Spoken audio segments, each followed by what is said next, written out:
बाबासाहेब हे जीवनभर शिक्षणाचे व ज्ञानाचे भोगते होते. शिक्षणाद्वारेच माणूस घडू शकतो अशी त्यांची धारणा होती. त्यामुळे आयुष्यभर खडतर ज्ञान साधना करून बाबासाहेबांनी matric, BA, MA, PhD, MSc, DSc, barrister अशा श्रेष्ठ पदव्या प्राप्त केल्या. तसेच त्यासोबत विधिशास्त्र, समाजशास्त्र, राज्यशास्त्र, अर्थशास्त्र या विषयामध्ये त्यांनी प्रभुत्व संपादन केले. त्यांच्या या ज्ञान साधनेमुळेच बाबासाहेब केवळ भारतातच नव्हे तर विदेशातही सिम्बॉल ऑफ नॉलेज ठरले. बाबासाहेबांच्या नवनवीन ज्ञान प्राप्त करण्याच्या मुळाशी त्यांचे अपार असे पुस्तक प्रेम होते. बाबासाहेबांना बालपणापासूनच वाचनाची आवड होती. वडील रामजी बाबा बाबासाहेबांना हवी ती पुस्तके आणून देत. बाबासाहेबांच्या वाचनात ते कधीच खंड पडू देत नव्हते. त्यामुळे मुंबईच्या एल्फिस्टन हायस्कूलमध्ये शिकत असताना अभ्यासासोबतच इतर पुस्तके वाचण्याचीही त्यांना गोडी लागली. बाबासाहेब 10वीच्या परीक्षेत पास झाले तेव्हा त्यांचा चाळीत मोठा सत्कार कार्यक्रम करण्यात आला. या कार्यक्रमात केळुस्कर गुरुजींनी बाबासाहेबांना भगवान गौतम बुद्धांचे चरित्र भेट दिले. तो ग्रंथ वाचल्यानंतर तथागत गौतम बुद्धांच्या तत्वज्ञानाचा त्यांच्यावर मोठा प्रभाव पडला. गुरुवर्य कृष्णाजी अर्जुन केळुस्करांमुळे बाबासाहेबांची वाचनाची गोडी अजूनच वाढत गेली. BA झाल्यानंतर त्यांनी बडोदा येथे थोडे दिवस नोकरी केली. तेवढ्या दिवसात सुद्धा त्यांनी इतर ग्रंथांचे भरपूर वाचन केले. ते आपले कार्यालयीन काम झटपट उरकून तिथेच महत्त्वाचे ग्रंथ वाचत बसत. वाचत राहणे हा त्यांच्या आनंदाचा आणि अनेक प्रकारचे ज्ञान मिळविण्याचा अतिशय आवडता मार्ग होता. बाबासाहेबांना वाचनाची एवढी आवड होती की ज्यावेळी त्यांच्याकडे पुस्तक खरेदी करण्यासाठी पैसे नव्हते त्यावेळी ते ग्रंथालयामध्ये जाऊन ग्रंथालयाची वेळ संपेपर्यंत तिथे वाचन करत.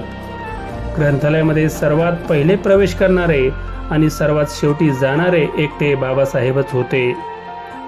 ग्रंथालय हे बाबासाहेबांचा थकवा घालवून उत्साही होण्याचे व ज्ञान वाढविण्याचे रमणीय स्थानच होते. जगाच्या पाठीवर असा पुस्तकप्रेमी शोधूनही सापडणे अशक्यच आहे. आपल्या अभ्यासात बाबासाहेबांना व्यत्यय अजिबात आवडत नसे. जगातील अनेक देशांच्या घटनांचा अभ्यास करण्यासाठी बाबासाहेबांनी 14 दिवस खोलीला बाहेरून कुलूप लावून स्वतःला कोंडून घेतले होते.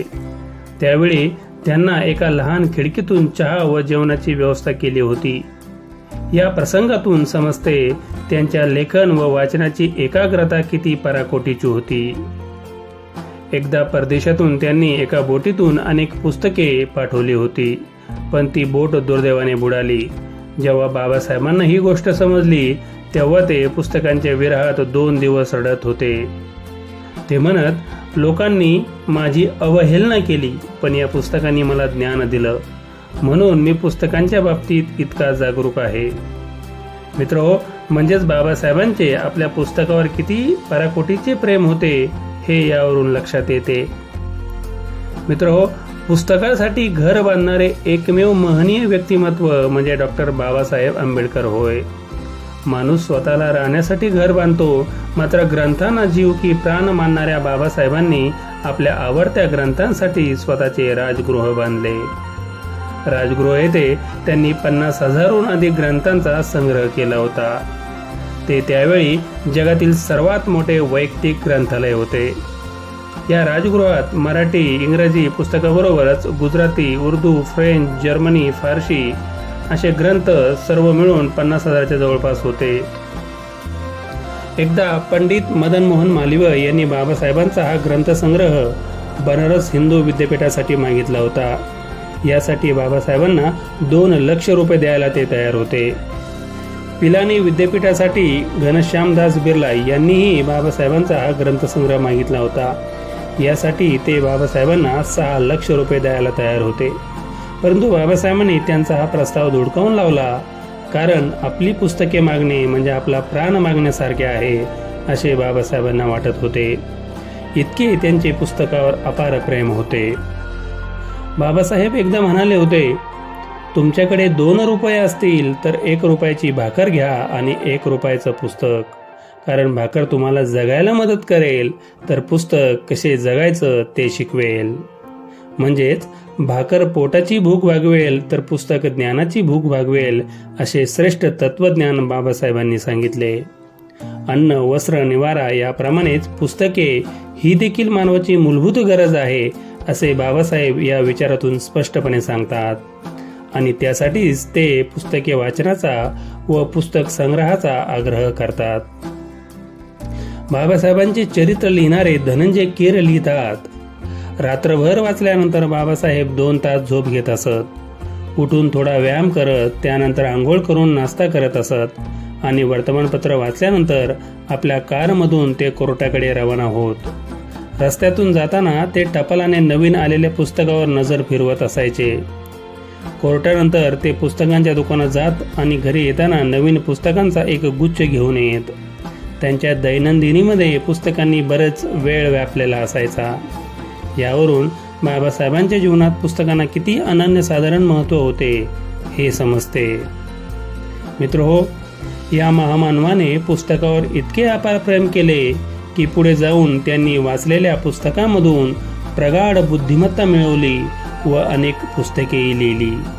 त्यातील एका पुस्तकावर म्हणजेच भारतीय राज्यघटनेवर तर आज अख्खा देश चालतोय. म्हणजेच या पुस्तकप्रेमातून आणि कठोर ज्ञान साधनेमुळे बाबासाहेब भारतीय राज्यघटनेचे शिल्पकार ठरले. बाबासाहेब स्वतः वेगवेगळे ग्रंथ विकत घेत राहिले आणि मुंबई व दिल्ली येथे स्वतःच्या ग्रंथालयामध्ये प्रचंड ग्रंथ संग्रह करीत राहिले.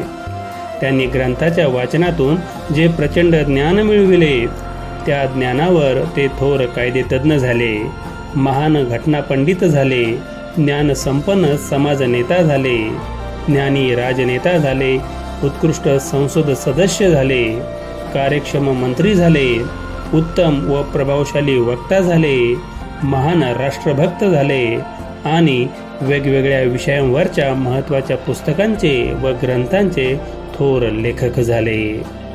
या ज्ञान भांडारामुळे बाबासाहेब स्वतःचा, समाजाचा, देशाचा आणि अखिल मानव जातीचा उद्धार करू शकले. असा ज्ञानार्थी थोर नेता असणे म्हणजे त्या समाजाचे व त्या देशाचे भाग्यच म्हणावे लागेल. मित्रहो, समाजाने शिकले पाहिजे, उच्च शिक्षित झाले पाहिजे, ज्ञानाची सर्व शिखरे पार केली पाहिजे, यासाठीच बाबासाहेबांचा हा सर्व खटाटोप होता. आजच्या विद्यार्थ्यांनी बाबासाहेबांचा हा आदर्श डोळ्यासमोर ठेवून जिज्ञासू वाचक व पुस्तक संग्राहक होणे गरजेचे आहे. कारण पुस्तक वाचल्याने त्यांचे मस्तक कोणासमोरही नतमस्तक होणार नाही. तसेच बाबासाहेबांना अभिप्रेत असलेला प्रज्ञावंत विद्यार्थी त्यातून घडू शकतो. मित्रहो, बाबासाहेबांचे अपार असे हे पुस्तकप्रेम पाहता त्यांची जयंती ही नाचून नव्हे तर वाचून साजरी केली तर ते बाबासाहेबांना खऱ्या अर्थाने अभिवादन ठरेल. या ठिकाणी थांबतो. सर्वांना जय हिंद, जय भीम.